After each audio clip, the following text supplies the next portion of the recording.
हाँ जी प्यारे विद्यार्थियों, अज आपां पहले लैसन की दोहराई कर रहे हैं बेटी सारी दी। पहले लैसन का नाम की है बेटी आई खुशी लियाई। एक बारी तुसी सारा लैसन पहला लिख चुके होंगे अपनी नोटबुकों ते। हुण आपां इस लैसन की ना सारी दोहराई करते हैं ताकि तुहाडे सारा जिहड़ा पूरी तरह याद हो जाए लैसन।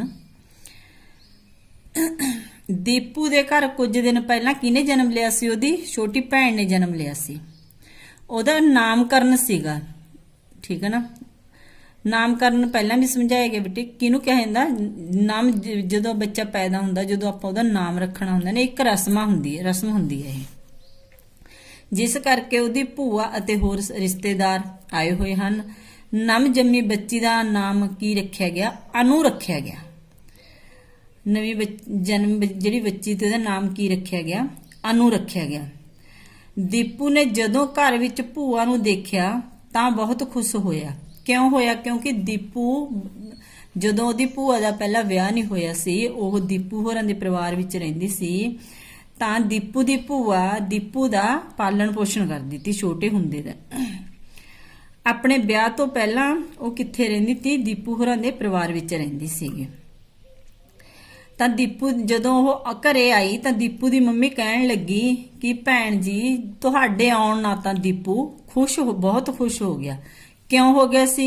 क्योंकि ਉਹਨੂੰ अपनी ਭੂਆ ਨਾਲ बहुत प्यार सी। ਉਹ दीपू अपनी ਭੂਆ ਨੂੰ बहुत याद करदा सी। हाँ ਅੱਗੇ ਭੂਆ ਉਹਦੀ ਕੀ ਕਹਿੰਦੀ ਆ? ਮੈਨੂੰ ਵੀ ਇੱਥੋਂ ਦੀ ਤੇ ਪਰਿਵਾਰਕ ਮੈਂਬਰਾਂ ਦੀ ਬਹੁਤ ਯਾਦ ਆਉਂਦੀ ਹੈ। इत्थे अपना बहुत बड़ा परिवार है। तुसी हो बड़े वीर जी दा परिवार है, माता जी हन, बच्चे हन। उत्थे शहर विच तां पहला मैं अते दीपू दे फुੱਫੜ जी दोनों ही सां। इन्हां दी नौकरी कारण असीं सांझे परिवार नाल पिंड विच नहीं रह सकदे सी। फिर तुहानूं पता ही है साडे बच्चा नहीं होया। ਹੁਣ ਜਦੋਂ ਦਾ ਅਸੀਂ ਸੋਨੂ ਨੂੰ ਗੋਦ ਲਿਆ ਹੈ ਸਾਡੇ ਦਿਨ ਬੜੇ ਚੰਗੇ ਲੰਘ ਰਹੇ ਹਨ। ਵੀ ਹੁਣ ਇਹਦੇ ਵਿੱਚ ਕੀ ਹੈ? ਸਾਨੂੰ ਪਹਿਲਾ ਪ੍ਰਸ਼ਨ ਵੀ ਲਿਖ ਕੇ ਭੇਜ ਚੁੱਕੇ ਆ ਬੇਟੇ ਵੀ ਬੱਚਾ ਕਿਸ ਨੇ ਗੋਦ ਲਿਆ ਸੀਗਾ? ਉਹਦੀ ਭੂਆ ਜੀ ਨੇ, ਦੀਪੂ ਦੀ ਭੂਆ ਜੀ ਨੇ ਲਿਆ ਸੀ। उस बच्चे का नाम की सीगा? जिहड़ी दीपू दी भूआ ने गोद लिया सी ओहदा नाम की सी? सोनू। जिहड़े पहला शब्द बोले गए ने भी ओहदी मम्मी ने उसने भूआ जी ने बोले ने। हुण शब्द देखो ओहदी मम्मी कह रही है। पहला तां सारे सांझे परिवार ही हुंदे सन। सांझे परिवारां विच रहना लाभकारी ते मजेदार हुंदा सी। इन्हां विच बच्चे पालने सौखे हुंदे सन। सियाणे बजुर्गां दी निगरानी विच बच्चे सुरक्षित रहिंदे सन अते सियाणिਆਂ दा रोह भी हुंदा सी, जिस कारण बच्चे बिगड़दे भी नहीं सन। उन्हां नूं समाज विच विचरण दी जांच आउंदी सी, नाले सब दा दिल भी लगा रहिंदा सी। की हुंदा सी भी जदों सांझे परिवार हुण की है बेटे? हुण ने जिहड़े परिवार ने इकायरे परिवार हो चुके ने। इकायरे परिवार विच कौन कौन आ जांदा गा?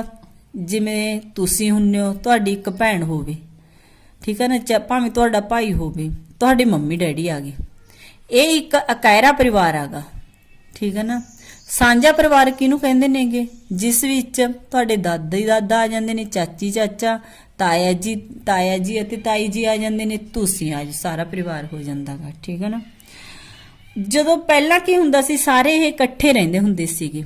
हुण देखो जदों तुसीं इकायरे परिवार च रहंदे हो किन्नियां प्रॉब्लम आउंदियां नेगीਆਂ, क्योंकि बच्चों नूं छड्ड के जिहड़े उन्हां दे माँ-बाप हुंदे ने ਉਹ ਬੱਚਿਆਂ ਨੂੰ ਕਿਤੇ ਛੱਡ ਕੇ ਜਾਂਦੇ ਨੇਗੇ ਤਾਂ ਵੀ ਉਹਨਾਂ ਨੂੰ ਟੈਨਸ਼ਨ ਰਹਿੰਦੀ ਹੈ ਵੀ ਘਰੇ ਬੱਚੇ ਇਕੱਲੇ ਨੇਗੇ। ਪਹਿਲਾਂ ਇਹ ਟੈਨਸ਼ਨਾਂ ਨਹੀਂ ਹੁੰਦੀਆਂ ਸੀ, ਕਿਉਂਕਿ ਜੇ ਪਰਿਵਾਰ ਵਿੱਚ ਜ਼ਿਆਦਾ ਮੈਂਬਰ ਹੁੰਦੇ ਸੀਗੇ ਵੀ ਜਦੋਂ ਜੇ ਕਿਸੇ ਨੇ ਬਾਹਰ ਜਾਣਾ ਹੁੰਦਾ ਤਾਂ ਦੂਸਰੇ ਉਹਨਾਂ ਦੀ ਦੇਖਭਾਲ ਕਰਦੇ ਹੁੰਦੇ ਸੀਗੇ। ਕਿਉਂਕਿ ਜਿਹੜੇ ਬਜ਼ੁਰਗ ਹੁੰਦੇ ਨੇ ਬੇਟੇ ਉਹ ਆਪਾਂ ਨੂੰ ਸਿਆਣੀਆਂ ਗੱਲਾਂ ਦੱਸਦੇ ਹੁੰਦੇ ਨੇ।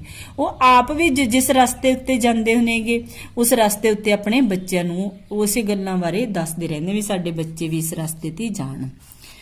ਅੱਗੇ ਦੇਖੋ ਇਹਦੇ ਨਾਲ ਸੰਬੰਧਿਤ ਨੇ ਖਾਲੀ ਥਾਵਾਂ ਭਰੋ। ਦੇਖਭਾਲ, ਪਰਿਵਾਰ, ਪਿਆਰ। ਹੁਣ ਇੱਥੇ ਦੋ ਖਾਲੀ ਸਥਾਨ ਆਏ ਨੇ।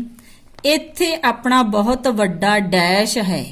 ਕੀ ਹੈਗਾ ਇਹ ਸ਼ਬਦ ਕਿਹਨੇ ਕਹੇ ਸੀਗੇ? ਇਹ ਸ਼ਬਦ ਬੇਟੇ ਦੀਪੂ ਦੀ ਭੂਆ ਜੀ ਨੇ ਕਹੇ ਸੀ ਦੀਪੂ ਦੀ ਮੰਮੀ ਨੂੰ, ਵੀ ਇੱਥੇ ਆਪਣਾ ਬਹੁਤ ਵੱਡਾ ਪਰਿਵਾਰ ਆਊਗਾ।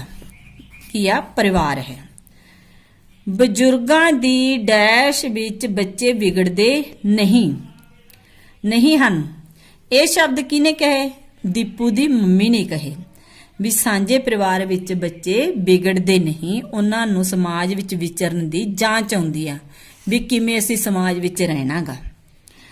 ਅੱਗੇ ਦੇਖੋ ਭੂਆ ਕਹਿੰਦੇ ਬੇਟੇ ਕੀ ਕਹਿੰਦੇ ਆ, ਮੈਂ ਤਾਂ ਸਾਂਝੇ ਪਰਿਵਾਰ ਵਿੱਚ ਹੀ ਰਹਿਣਾ ਚਾਹੁੰਦੀ ਸੀ, ਪਰ ਇਹਨਾਂ ਦੀ ਨੌਕਰੀ ਦੀ ਮਜਬੂਰੀ ਸੀ। ਕਿੱਥੇ ਆਪਣਾ ਐਡਾ ਵੱਡਾ ਪਰਿਵਾਰ ਅਤੇ ਕਿੱਥੇ ਸਿਰਫ 3 ਜੀਆਂ ਨੇ ਹੀ ਰਹਿਣਾ। ਅੱਗੇ ਕੌਣ ਬੋਲਦਾ? ਮੰਮੀ, ਦੀਪੂ ਦੀ ਮੰਮੀ ਬੋਲਦੀ ਆ। ਖੈਰ ਤੁਸੀਂ ਸੋਨੂ ਨੂੰ ਗੋਦ ਲੈ ਕੇ ਬਹੁਤ ਚੰਗਾ ਕੰਮ ਕੀਤਾ, ਕਿੰਨਾ ਸੋਹਣਾ ਬੱਚਾ ਹੈ। ਅੱਗੇ ਫਿਰ ਭੂਆ ਬੋਲਦੀ ਆ ਦੀਪੂ ਦੀ, ਹਾਂ ਅਸੀਂ ਹੁਣ ਬਹੁਤ ਖੁਸ਼ ਰਹਿੰਦੇ ਹਾਂ, ਇਹ ਸਾਨੂੰ ਤੰਗ ਨਹੀਂ ਕਰਦਾ, ਸਾਨੂੰ ਤਾਂ ਇਸ ਦਾ ਬਹੁਤ ਹੀ ਮੋਹ ਆਉਂਦਾ ਹੈ। ਕਦੇ ਇਹ ਖਿਆਲ ਹੀ ਨਹੀਂ ਆਇਆ ਕਿ ਮੈਂ ਇਸ ਨੂੰ ਜਨਮ ਨਹੀਂ ਦਿੱਤਾ। ਕੀ ਹੋਇਆ ਵੀ ਦੇਖੋ ਦੀਪੂ ਦੀ ਭੂਆ ਜੀ ਕੀ ਕਹਿੰਦੇ ਨੇ ਵੀ ਇਹ ਬੱਚਾ ਸਾਨੂੰ ਬਹੁਤ ਵਧੀਆ ਲੱਗਦਾ ਹੈਗਾ ਕਿ ਉਹ ਬੱਚਾ ਉਹਨਾਂ ਨੇ ਗੋਦ ਲਿਆ ਸੀ, ਉਹਨੂੰ ਜਨਮ ਨਹੀਂ ਦਿੱਤਾ ਸੀ, ਪਰ ਉਹ ਉਸ ਬੱਚੇ ਨੂੰ ਬਹੁਤ ਪਿਆਰ ਕਰਦੇ ਸੀ, ਬੱਚਾ ਵੀ ਉਹਨਾਂ ਨੂੰ ਬਹੁਤ ਪਿਆਰ ਕਰਦਾ ਸੀ। ਉਹਨਾਂ ਦੇ ਮਨ ਵਿੱਚ ਜਿਹੜੀ ਸੀ ਕੋਈ ਈਰਖਾ ਨਹੀਂ ਸੀ ਤੇ ਉਹ ਬੱਚੇ ਨਾਲ ਉਹਨਾਂ ਦਾ ਮਨ ਵੀ ਲੱਗ ਰਿਹਾ ਸੀ। ਇੰਨੇ ਨੂੰ ਦੀਪੂ ਦੀ ਤਾਈ ਅਤੇ ਉਸ ਦੀ ਲਟਕੀ ਸੁਮਨ ਵੀ ਆ ਗਈਆਂ। ਸੁਮਨ ਆ ਕੇ ਅਨੂ ਨੂੰ ਛੇੜਨ ਲੱਗੀ, ਜਿਸ ਨਾਲ ਅਨੂ ਰੋਣ ਲੱਗ ਪਈ।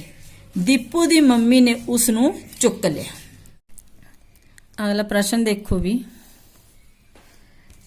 ਸਾਂਝੇ ਪਰਿਵਾਰ ਦੇ ਕੋਈ 2 ਲਾਭ ਲਿਖੋ। ਕਿਹੜੇ ਲਾਭ ਦੱਸਾਂਗੇ ਆਪਾਂ ਨੂੰ ਕਿਹੜੇ ਵਧੀਆ ਲੱਗਦੇ ਨੇ ਵੀ। ਵੈਸੇ ਤਾਂ ਸਾਂਝੇ ਪਰਿਵਾਰ ਵਿੱਚ ਰਹਿੰਦੇ ਜਦੋਂ ਸਾਰੇ ਲਾਭ ਹੁੰਦੇ ਨੇ ਆਪਾਂ ਨੂੰ, ਠੀਕ ਆ। ਤੇ ਆਪਾਂ ਕੀ ਦੱਸਾਂਗੇ ਵੀ ਸਭ ਤੋਂ ਆਪਾਂ ਨੂੰ ਜਿਹੜਾ ਵਧੀਆ ਉਹ ਹੈ ਨਾ, ਉਹਨਾਂ ਨੂੰ ਸਮਾਜ ਵਿੱਚ ਵਿਚਰਨ ਦੀ ਜਾਂਚ ਆਉਂਦੀ ਹੈ, ਜਿਸ ਕਰਕੇ ਬੱਚੇ ਵਿਗੜਦੇ ਵੀ ਨਹੀਂ ਕਾਂਝੇ ਪਰਿਵਾਰ ਵਿੱਚ। ਵੀ ਸਿਆਣਿਆਂ ਦਾ ਰੋਬ ਵੀ ਹੁੰਦਾ ਉੱਥੇ, ਠੀਕ ਆ। ਕਾਇਰੇ ਪਰਿਵਾਰ ਵਿੱਚ ਮਾਂ-ਬਾਪ ਇੰਨਾ ਧਿਆਨ ਨਹੀਂ ਦੇ ਸਕਦੇ ਆਪਣੇ ਬੱਚਿਆਂ ਵੱਲ, ਕਿਉਂਕਿ ਉਹ ਸੀਮਤ ਹੀ ਰਹਿੰਦੇ ਨੇਗੇ। ਜਦੋਂ ਸਾਂਝਾ ਪਰਿਵਾਰ ਜੇ ਇੱਕ ਬੰਦਾ ਕੰਮ ਕਰਦਾ ਤਾਂ ਦੂਸਰੇ ਦਾ ਜਿਹੜਾ ਧਿਆਨ ਹੁੰਦਾ ਉਹ ਆਪਣੇ ਪਰਿਵਾਰ ਤੇ ਹੁੰਦਾਗਾ। ਉਹ ਬੱਚੇ ਨੂੰ ਨੋਟ ਕਰਦੇ ਰਹਿੰਦੇ ਨੇਗੇ ਵੀ ਇਹ ਬੱਚਾ ਕਿੱਥੇ ਉੱਠਦਾ ਕਿੱਥੇ ਬੈਠਦਾਗਾ। ਬੱਚਿਆਂ ਦੇ ਜਿਹੜੇ ਬੱਚੇ ਨੇ ਉਹ ਬਜ਼ੁਰਗਾਂ ਦੀ ਨਿਗਰਾਨੀ ਹੇਠ ਰਹਿੰਦੇ ਨੇਗੇ। ਇਹ 2 ਨੇ ਜਿਹੜੇ ਉਹਦੇ ਲਾਭ ਨੇ। ਅੱਗੇ ਦੇਖੋ ਕਿਰਿਆ ਨੰਬਰ 1, ਤੁਸੀਂ ਆਪਣੇ ਪਰਿਵਾਰ ਦੇ ਮੌਜੂਦਾ ਮੈਂਬਰਾਂ ਦਾ ਪਰਿਵਾਰਿਕ ਖਾਨਾ ਬਣਾਓ। ਇਹਦੇ ਵਿੱਚ ਜਿਹੜੇ ਕਾਇਰੇ ਪਰਿਵਾਰ ਨੇਗੇ ਉਹ ਵੀ ਆਪਣੀ ਫੋਟੋ ਲਾਉਣਗੇ, ਜਿਹੜੇ ਸਾਂਝੇ ਪਰਿਵਾਰ ਨੇਗੇ ਉਹ ਆਪਣੀ ਦਾਦੀ ਦਾਦਾ, ਆਪਣੀ ਚਾਚੀ ਚਾਚੇ ਜੀ ਦੀ ਔਰ ਤਾਈ ਤਾਈ, ਜਿਵੇਂ ਵੀ ਜਿੰਨੇ ਜਾਣੇ ਮੈਂਬਰ ਤੁਸੀਂ ਘਰ ਦੇ ਵਿੱਚ ਰਹਿੰਦੇ ਹੋ ਸਾਰਿਆਂ ਦੀ ਉਰੇ ਆਪਣੀ ਫੋਟੋ ਲਗਾਉਂਗੇ।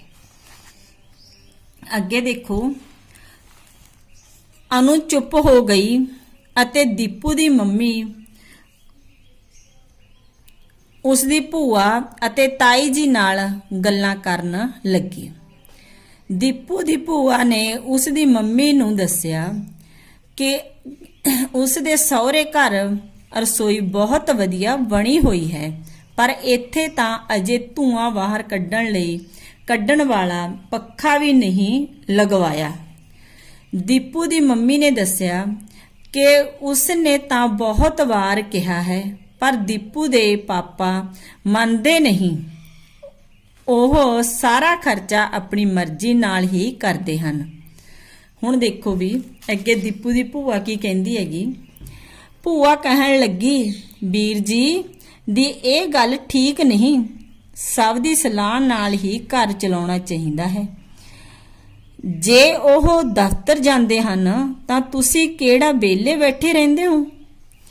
ਦੇਖੋ ਕਿੰਨਾ ਵਧੀਆ ਲਿਖਿਆ ਵੀ ਦੀਪੂ ਦੀ ਭੂਆ ਨੇ ਸਮਝਦਾਰ ਆ ਨਾ ਉਹ ਦੀਪੂ ਦੀ ਮੰਮੀ ਨੂੰ ਕਹਿੰਦੀ ਆ ਵੀ ਭਾਵੇਂ ਦੀਪੂ ਜਿਹੜਾ ਉਹਦਾ ਭਰਾ ਲੱਗਦਾ ਰਿਸ਼ਤੇ 'ਚ, ਦੀਪੂ ਦੀ ਜਿਹੜੀ ਭੂਆ, ਦੀਪੂ ਦਾ ਡੈਡੀ ਆ ਉਹ ਦੀਪੂ ਦੀ ਭੂਆ ਦਾ ਭਰਾ ਲੱਗਦਾ, ਪਰ ਉਹ ਜਿਹੜੀ ਗੱਲ ਆ ਉਹ ਸਹੀ ਕਹਿ ਰਹੀ ਆ ਵੀ ਜਿਹੜਾ ਦੀਪੂ ਦਾ ਡੈਡੀ ਆ ਉਹਨੂੰ ਸਾਰਿਆਂ ਨਾਲ ਰਾਏ ਕਰਕੇ ਤਾਂ ਉਹਦੀ ਮੰਮੀ ਨੂੰ ਵੀ ਪੁੱਛਣਾ ਚਾਹੀਦਾ ਵੀ ਘਰ ਵਿੱਚ ਆਪਾਂ ਕੀ ਸਮਾਨ ਕਿਵੇਂ ਕਿਵੇਂ ਵਰਤਣਾ, ਕੀ ਆਪਾਂ ਨੂੰ ਚਾਹੀਦਾ ਘਰ ਦੇ ਵਿੱਚ, ਵੀ ਸਾਰਿਆਂ ਦੀ ਰਾਏ ਲੈ ਕੇ ਹੀ ਘਰ ਚਲਾਉਣਾ ਚਾਹੀਦਾ।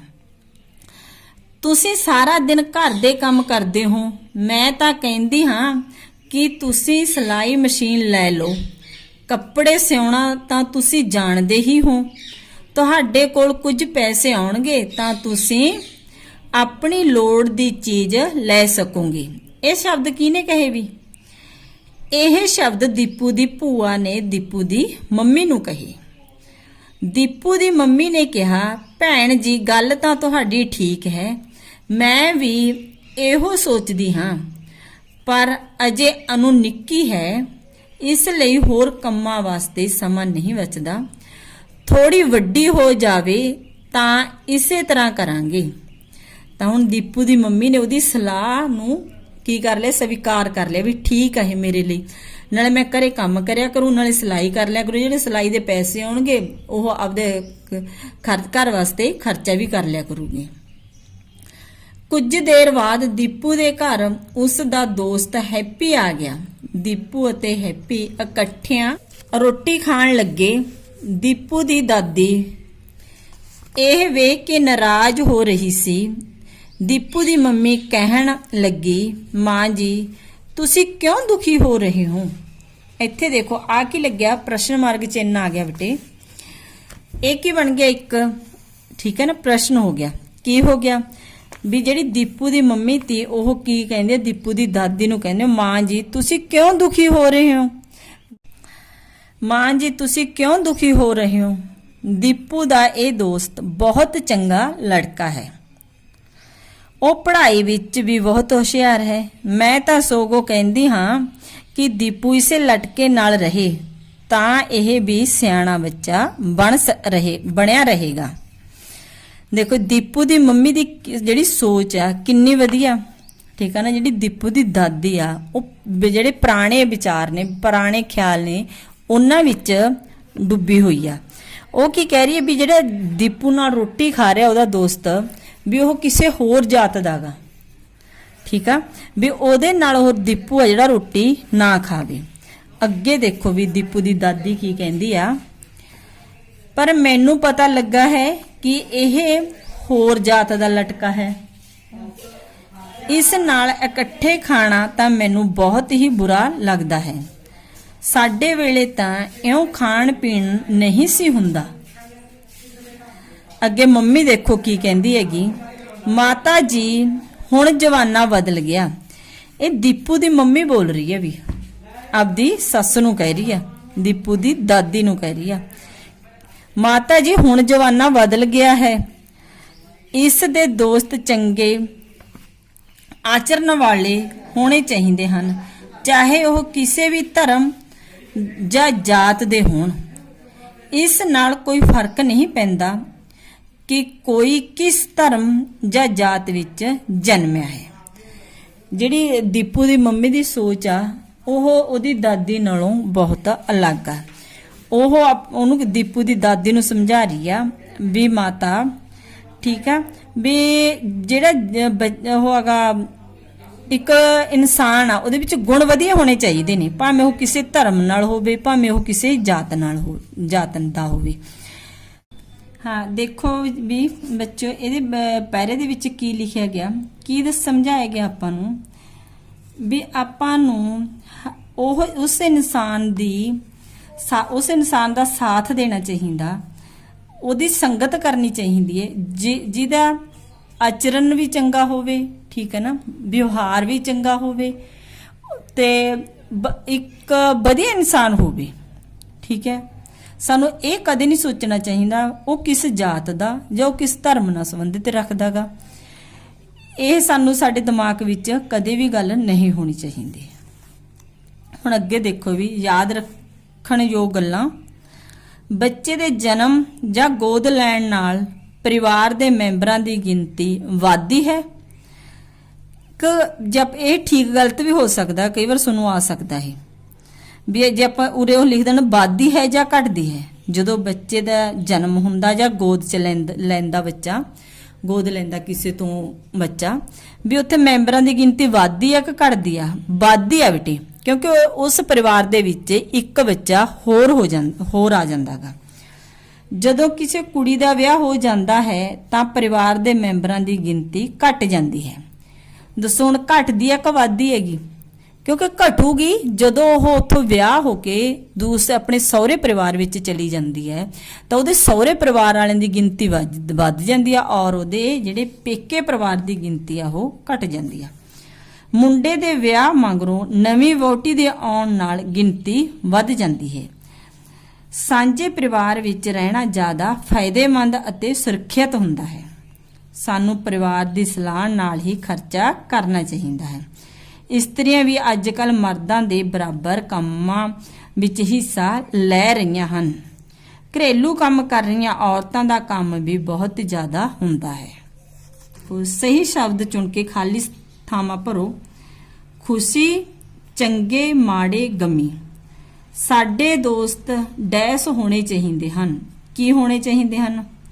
ਚੰਗੇ, ਮਾੜੇ, ਗਮੀ ਜਾਂ ਖੁਸ਼ੀ। ਇਹਨਾਂ ਚ ਆਪਾਂ ਕਿਹੜਾ ਭਰਾਂਗੇ? ਆਪਾਂ ਨੂੰ ਕਿਹੋ ਜਿਹੇ ਦੋਸਤ ਵਧੀਆ ਲੱਗਦੇ ਨੇ? ਵੀ ਸਾਨੂੰ ਪਿਆਰ ਕਰਨ, ਠੀਕ ਹੈ, ਸਾਡੀ ਹਰ ਵੇਲੇ ਸਹਾਇਤਾ ਕਰਨ, ਅਸੀਂ ਇੱਕ ਦੂਜੇ ਦੇ ਲਈ ਵਧੀਆ ਕੰਮ ਕਰ ਸਕੀਏ। ਇੱਥੇ ਕੀ ਆਊਗਾ? ਚੰਗੇ ਆਊਗਾ। ਸਾਡੇ ਦੋਸਤ ਚੰਗੇ ਹੋਣੇ ਚਾਹੀਦੇ ਹਨ। ਬੇਟੀ ਦੇ ਜਨਮ ਤੇ ਵੀ ਬੇਟੇ ਵਾਂਗ ਡੈਸ ਮਨਾਉਣੀ ਚਾਹੀਦੀ ਹੈ। ਬੇਟੀ ਦੇ ਜਨਮ ਤੇ ਵੀ ਬੇਟੇ ਵਾਂਗ ਡੈਸ ਮਨਾਉਣੀ ਚਾਹੀਦੀ ਹੈ। ਕੀ ਮਨਾਉਣੀ ਚਾਹੀਦੀ ਹੈ? ਖੁਸ਼ੀ ਕਿ ਗਮੀ? ਕੀ ਮਨਾਉਣੀ ਚਾਹੀਦੀ ਹੈ? ਖੁਸ਼ੀ। ਕਿਉਂਕਿ ਬੱਚਾ ਘਰੇ ਆਪਣੇ ਇੱਕ ਬੱਚੇ ਜਿਹੜਾ ਜਦੋਂ ਪੈਦਾ ਹੁੰਦਾ, ਭਾਵੇਂ ਉਹ ਬੇਟਾ ਭਾਵੇਂ ਬੇਟੀ ਆ, ਆਪਣੇ ਪਰਿਵਾਰਿਕ ਮੈਂਬਰਾਂ ਦੀ ਜਿਹੜੀ ਗਿਣਤੀ ਵੀ ਵੱਧਦੀ ਆ। ਠੀਕ ਆ, ਹੁਣ ਤਾਂ ਬੇਟੇ ਸਾਰੀ ਕੋਈ ਸਮਝਦੀ ਨਹੀਂ ਹੈਗਾ ਵੀ ਬੇਟਾ ਹੋਵੇ ਜਾਂ ਬੇਟੀ ਵੀ, ਸਾਰਿਆਂ ਨੂੰ ਬਰਾਬਰ ਦੀ ਸਮਝਦੇ ਨੇ। ਬੇਟੀਆਂ ਕਿਸੇ ਨਾਲੋਂ ਘੱਟ ਨਹੀਂ ਹੈਗੀਆਂ, ਉਹਨਾਂ ਦੀ ਵੀ ਲੋਹੜੀਆਂ ਵਗੈਰਾ ਸਾਰਾ ਕੁਝ ਮਨਾਉਣਾ ਚਾਹੀਦਾ ਗਾ। ਅੱਜ ਕੱਲ ਕੀ ਨੇ ਨਾ, ਜਿਹੜੇ ਮੁੰਡੇ ਹੁੰਦੇ ਨੇਗੇ ਉਹ ਆਪਣੇ ਮਾਪਿਆਂ ਤੋਂ ਬਹੁਤ ਦੂਰ ਜਾ ਰਹੇ ਨੇ, ਨਸ਼ਾ ਕਰਦੇ ਨੇਗੇ, ਹੋਰ ਗਲਤ ਹਰਕਤਾਂ ਕਰਦੇ ਰਹਿੰਦੇ ਨੇਗੇ, ਜਿਹਦੇ ਕਰਕੇ ਮਾਂ-ਬਾਪ ਨੂੰ ਨੀਵਾਂ ਦੇਖਣਾ ਪੈਂਦਾ। ਪਰ ਜਿਹੜੀ ਬੇਟੀ ਆ ਅੱਜ ਕੱਲ ਉਹ ਆਪਣੇ ਮਾਂ-ਬਾਪ ਦਾ ਨਾਮ ਰੋਸ਼ਨ ਬਹੁਤ ਕਰ ਰਹੀ ਹੈ, ਅੱਗੇ ਬਹੁਤ ਜਾ ਰਹੀਆਂ ਨੇ ਜਿਹੜੀਆਂ ਕੁੜੀਆਂ ਨੇਗੀਆਂ। ਤੁਹਾਡੇ ਪਰਿਵਾਰ ਵਿੱਚ ਕਿੰਨੇ ਮੈਂਬਰ ਹਨ? ਇਹ ਤੁਸੀਂ ਖੁਦ ਦੱਸੋਗੇ। ਜੇ ਕਾਇਰਾ ਪਰਿਵਾਰ ਆ ਤਾਂ 4 ਮੈਂਬਰ ਹੋਣਗੇ, ਜੇ ਸਾਂਝਾ ਪਰਿਵਾਰ ਆ ਤਾਂ ਤੁਸੀਂ ਜਿੰਨੇ ਮੈਂਬਰਾਂ ਦੀ ਗਿਣਤੀ ਹੋਊ ਉਨੇ ਦੱਸੋਗੇ। ਤੁਹਾਡੇ ਪਰਿਵਾਰ ਵਿੱਚ ਕੌਣ-ਕੌਣ ਪੈਸਾ ਕਮਾਉਂਦਾ? ਠੀਕ ਆ, ਆਪਾਂ ਨੇ ਪਹਿਲਾਂ ਕੀ ਲਿਖਿਆ ਸੀ? ਆਨਸਰ ਕੀ ਲਿਖਿਆ ਸੀ ਇਹਦਾ? ਪਿਤਾ ਜੀ। ਪਰ ਤੁਸੀਂ ਇੱਥੇ ਕਈ ਪਰਿਵਾਰਾਂ ਦੇ ਵਿੱਚ ਮੰਮੀ ਵੀ ਪੈਸਾ ਕਮਾਉਂਦੇ ਨੇ, ਉਹਨਾਂ ਦੀ ਮਾਤਾ ਜੀ ਵੀ ਪੈਸਾ ਕਮਾਉਂਦੇ ਨੇ, ਉਹ ਵੀ ਜਿਵੇਂ ਉਹਦੇ ਪਿਤਾ ਜੀ ਨੇ ਉਹ ਵੀ ਬਾਹਰ ਜਾਂਦੇ ਨੇ, ਠੀਕ ਆ, ਉਹਦੇ ਦਾਦਾ ਜੀ ਵੀ ਹੈਗੇ ਨੇ, ਉਹ ਵੀ ਪੈਸਾ ਕਮਾਉਂਦੇ ਨੇ। ਤੁਸੀਂ ਇਹਦੇ ਵਿੱਚ ਸਾਰਾ ਵਿਸਥਾਰ ਨਾਲ ਵੀ ਲਿਖ ਸਕਦੇ ਹੋ। ਤੁਹਾਡਾ ਸਭ ਤੋਂ ਚੰਗਾ ਦੋਸਤ ਕੌਣ ਹੈ? ਕੌਣ ਹੈ ਜਿਹੜਾ ਤੁਹਾਨੂੰ ਕਲਾਸ ਵਿੱਚ ਸਭ ਤੋਂ ਜ਼ਿਆਦਾ ਵਧੀਆ ਲੱਗਦਾਗਾ? ਪੜ੍ਹਨ ਵਿੱਚ ਵੀ ਹੁਸ਼ਿਆਰ ਹੋਵੇ, ਉਹ ਖੇਡਾਂ ਵਿੱਚ ਵੀ ਹੁਸ਼ਿਆਰ ਹੋਵੇ, ਤੇ ਤੁਹਾਡੇ ਨਾਲ ਆਪਸ ਜਿਹੜਾ ਤਾਲਮੇਲ ਉਹ ਵੀ ਵਧੀਆ ਬਣਿਆ ਰਹੇ, ਪਿਆਰ ਹੋਵੇ ਇੱਕ ਦੂਜੇ ਦੇ ਵਿੱਚ। ਆਪਣੇ ਦੋਸਤ ਦੀ ਕੋਈ ਇੱਕ ਚੰਗੀ ਆਦਤ ਲਿਖੋ। ਕੀ ਲਿਖੋਗੇ? ਵੀ ਉਹ ਬਹੁਤ ਵਧੀਆ ਪੜ੍ਹਦਾ ਹੋਵੇ, ਇੱਕ ਆਗਿਆਕਾਰੀ ਬੱਚਾ ਹੋਵੇ। ਭੂਆ ਸਾਂਝੇ ਪਰਿਵਾਰ ਤੋਂ ਅਲੱਗ ਕਿਉਂ ਰਹਿ ਰਹੀ ਸੀ? ਕਿਉਂ ਰਹਿ ਰਹੀ ਸੀ? ਵੀ ਜਿਹੜੇ ਉਹਦੇ ਹਸਬੈਂਡ ਸੀ ਨਾ, ਜਿਹੜੇ ਦੀਪੂ ਦੇ ਫੁੱਫੜ ਜੀ ਤੇ ਜਿਨ੍ਹਾਂ ਨੂੰ ਉਹ ਵਿਆਹੀ ਹੋਈ ਸੀ, ਉਹ ਸ਼ਹਿਰ ਵਿੱਚ ਨੌਕਰੀ ਕਰਦੇ ਸਨ, ਇਸੇ ਕਰਕੇ ਉਹ ਸਾਂਝੇ ਪਰਿਵਾਰ ਤੋਂ ਅਲੱਗ ਰਹਿਣਾ ਪਿਆ ਉਹਨੂੰ।